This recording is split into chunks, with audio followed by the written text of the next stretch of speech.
like gritty novel books on tape.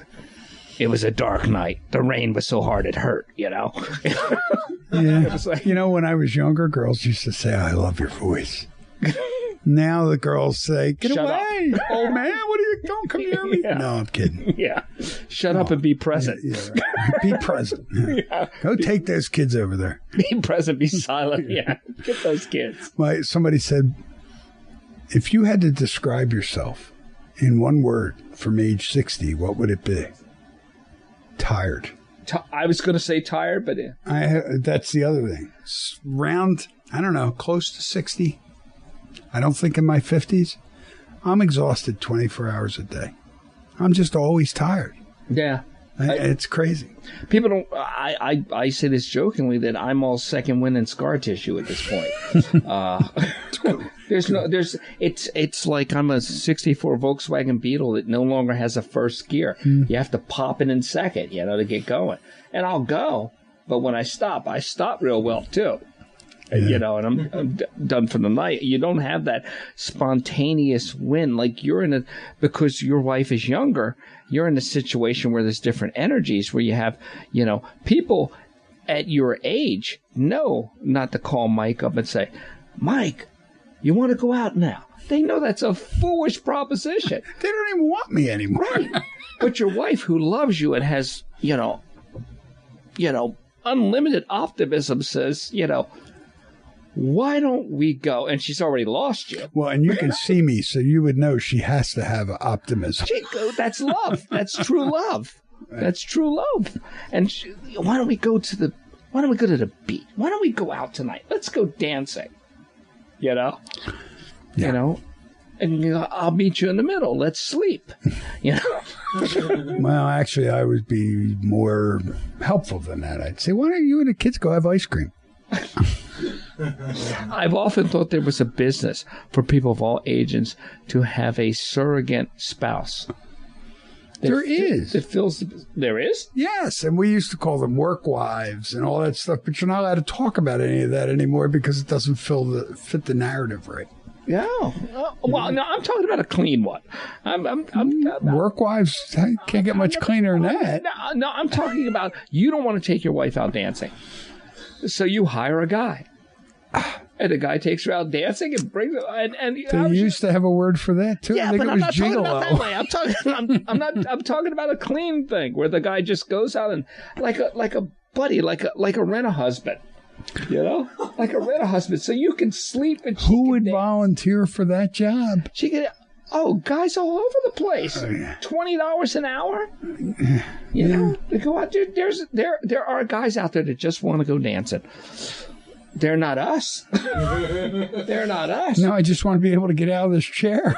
Right. It's like, so you want me to take you to this place that's not in this house, first off. Redress. It's a big house. Get in the car, take you there. There's going to be parking. And it'll probably be bad parking. And there'll be idiots getting there and getting back. It's going to be loud and costly. Do you see how many times I've gotten off this train? Yeah, I pretty much see where you're at. You know, but with maybe Russell's looking for a side gig. Yeah, Russell could be a rental husband. Yeah, rental husband. No, he doesn't like to do it. He's about to go on vacation shortly without giving away the time of year. He'll be going to the beach where he'll scream, the lights are too bright. Turn them down. The internet sucks here. What's all the background noise? Everything's so wet. Sand. And get your SPF 9000. You sound like I'm one of you old men. You are in your own way. You're curmudgeon. I could just imagine you on the beach. Now, there's a picture I just didn't want. Russell on the beach. I didn't want a picture of it either. Tablets and laptops around them. Why would I bring any of that stuff to the beach? So it can get sandy? So what do you do on the beach? I build a sandcastle. What else is there to do? Do you have a picture of a sandcastle you built? No, because why would I bring A camera, or B, a phone? To take a picture of a sandcastle? Because you're at the beach. Because you're at the beach. I'm not getting anything. No, listen, how are you going to get the lifeguards alert to get out of the water because of the riptides if you don't have your phone? Wait, do you go in the water? They have a whistle. Yeah, but who knows I what's build that for? sandcastles and I get sunburned. That's the extent of my beach time. And then I go in the pool. The pool at the beach? No, the That's pool called the ocean. The pool at the hotel. The one without salt in it. Hey, can I just twist this for a second and ask you a very serious question? Why can't we agree to disagree? As a society? Yes. Why do we love Obama, hate Obama, love Trump, hate Trump? Trump's the most evil thing in the world. And then that goes down to our kids where we can't go to a holiday function and talk about anything because you can't talk about the school district. You can't talk about anything because we can't talk as a society anymore. Somebody will get upset and butthurt about it. But yeah, No, I mean, it's even deeper than that. But what happened to that? Because it used to be, we would end the discussion like, let's just agree to disagree. Nobody agrees to disagree. They just disagree. I had a discussion with somebody who I've known for years throughout my career in search and rescue, and we don't agree on a lot of things. And me, him, and another guy were discussing. We don't agree, but this new generation of people doesn't agree and says, I never want to talk to you. I'm going to block you. They don't want to be with you because you don't agree. They don't want to hear your point of view. And what we came up with was that whenever we've disagreed, it's never stopped the conversation.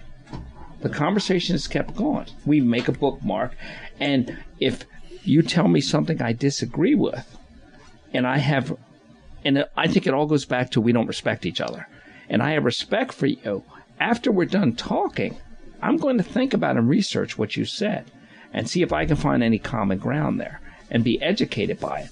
I'm not going to, because now, if it supports my narrative, then I support it. If it doesn't, I ignore it. And I'm kind of to the point where you tell me something, I go, there's just no way that's true. Right. And then I'll go and do the research, and I'll be the one to call you up and say, I thought you were full of soup, but yeah, you're right, and I was wrong. I see so many people that I have some respect for posting things on Facebook that within 30 seconds I go research and say, that's wrong. It suits your narrative, but it's wrong. Don't you care about your accuracy? And they don't. That's the nature of Facebook. Though. They don't. That's the nature of the internet in general. If you don't agree with me, you can either shut up or I'll rip your face off. Well, that's the internet in a nutshell. And you talk about that. I read a statistic published by I won't say it was published by, but it was a statistic that I could believe in that said out of all the things that are shared on Facebook and other places, 90%, they're not sharing the story. They're sharing the picture. So here's what I mean. I write a story about a big house fire, and you don't click it. You just look at the picture that it's posted on Facebook attached to my story, and you share that. And everybody likes, and because nobody will read it though. And so all this stuff that's getting shared that is wrong doesn't really matter because they're people just that looking are at the pictures. They're just really looking at the art, the graphic. Nobody the can read anymore. Well, fortunately, people can still read, but I don't know for how long. I think that give it a while. I think that people just, okay, Google. Yeah. I think careful, you activate that. Yeah, I love doing oh, look, your lights just show. Yeah, I love doing that on the radio show. Hey, that'll work in the back room. I installed a smart bulb. Alexa. Yeah. Hey, send Siri. money. Yeah. I think that people have to I have to be right, so you have to be wrong, because we can't both be right. And I think that's what happens. But why can't some of us be wrong? I'll admit I'm wrong. But are you willing to stay with your, let's say I said the sky is, blue, and you say, no, it's purple, and, you're objectively wrong. Are you okay with still being wrong and believing it's purple? You don't want to be wrong. Maybe That's I'm colorblind. I think there's too much hubris purple. associated with people now, and there's too much arrogance because they have this box here with all this information. Wants to be wrong. That's the thing. I want to be wrong all the time, no matter at what cost. But you see, I would rather be wrong, learn that I'm wrong, Right. and become right, so that I'm not spewing wrongs. And that is the crux of education. But being What's on the end of this? It's very weird looking. This microphone has some writing or design or something on it. I don't know. But you know, It's abstract art. well, this is very abstract. You wouldn't believe what it looks like to me.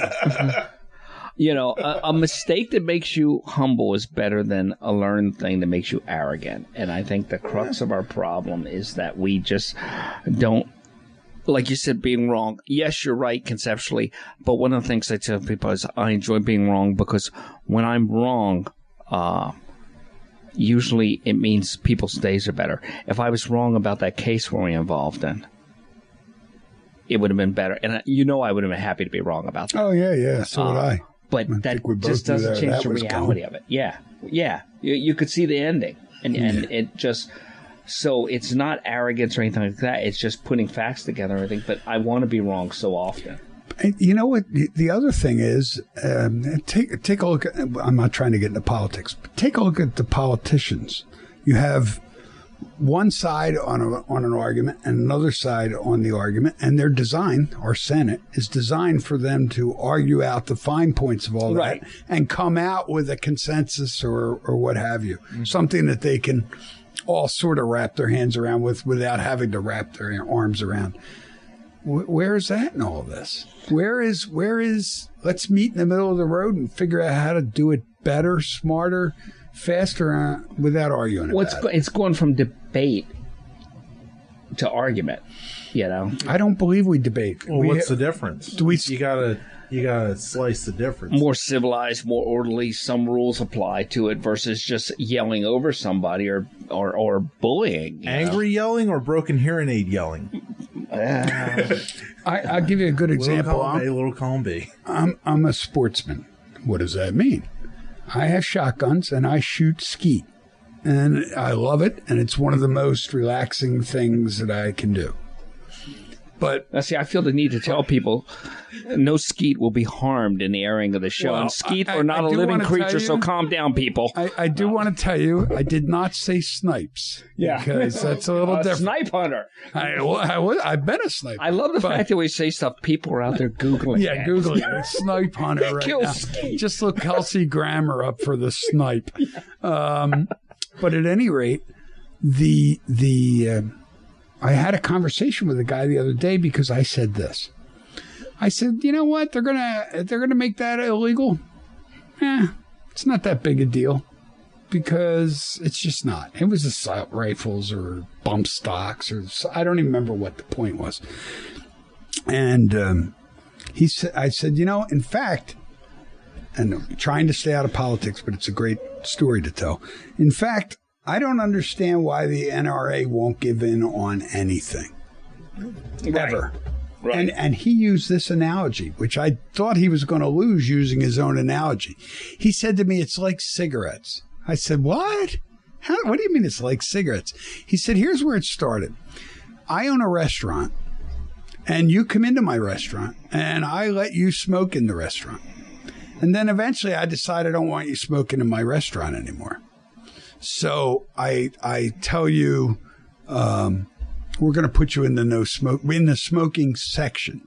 And then the smoking section ends up being moved to, well, you can't smoke here anymore, but you can still smoke at the bar. By the way, I don't smoke, so I have no dog in this hunt. So then we go from the bar to you can stand outside our doors and smoke there. And so I'm with him, and he said, but now you're within 25 feet of our doors, so you have to move 50 feet away from our doors. So our people aren't walking through your cloud of smoke. As a non-smoker, That's because smoke is disgusting. I can agree with that too. But this like isn't evaporated a cancer. smoking story. This is an NRA story, and I'm trying not to lose the focus. And you're going on the cigarettes. Yeah, he does that. So then the last thing he says is hate this. cigarettes. Yeah, so do I. So the last thing he says is this. He said, and then I tell you can't smoke on my street, but you can smoke in the park blocks away. And then I get to the park, and you ban that too. So basically, you've taken me, It's a slippery slope. and so that's what they're saying. So when I said I don't understand why the NRA doesn't give in on anything,